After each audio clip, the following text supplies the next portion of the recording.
বর্তমানে বাংলাদেশের বৈদেশিক ঋণ 103.79 বিলিয়ন মার্কিন ডলার বা 12.45 লাখ কোটি টাকা এবং মাথাপিছু বৈদেশিক ঋণ $611 বা 73,000 টাকা। আজ যে শিশুটির বয়স 2 বছর স্পিকার, তাকেও 73,000 টাকার ঋণ মাথায় বইতে হচ্ছে।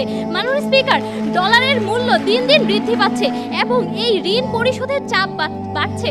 এই পরিস্থিতিতে দাঁড়িয়ে আমরা নতুন করে আর এক দফায় ঋণ পাস হওয়াকে ইতিবাচক বিবেচনা করব কি করে? মাননীয় স্পিকার, বিজ্ঞ প্রতিপক্ষের মতে রিজার্ভ মুদ্রা বৃদ্ধির জন্য IMF এর ঋণ ছাড় হওয়া জরুরি, অথচ ইতিমধ্যে আমরা ঋণ ব্যতীত রিজার্ভ মুদ্রা বৃদ্ধির জন্য বিকল্পগুলো আলোচনা করেছি। যেমন স্পিকার, আবারও বলে যাচ্ছি, পাচার হওয়া অর্থ ফিরিয়ে আনা, রেমিটেন্স ও পর্যটন খাত থেকে অর্থ রিজার্ভ করা, প্রাকৃতিক সম্পদের ব্যবহার করা, জনসংখ্যাকে জনসম্পদে রূপান্তরিত করা। অর্থাৎ মাননীয় স্পিকার, আমরা এটিই বলতে চাচ্ছি যে 15 বছরের ঘা কখনোই 15 দিনে সারিয়ে তোলা সম্ভব নয়। তাই আমরা ঋণ নেওয়ার বিকল্প হিসেবে বাস্তবমুখী ও দীর্ঘমেয়াদী পরিকল্পনাকেই প্রাধান্য দেব। কেননা মাননীয় স্পিকার, 2023-এ IMF এর ঋণ গ্রহণ কর্মসূচি স্বাক্ষরের পর আমাদের দেশ অস্থিতিশীল হয়ে পড়েছে। নিত্য প্রয়োজনীয় জিনিস, বিদ্যুৎ, তেল, গ্যাসের দাম লাগামহীনভাবে বেড়ে চলেছে। মাননীয় স্পিকার, আমদানি করা পণ্যের দাম বেড়েছে, আমাদের টাকার মান কমে গিয়েছে।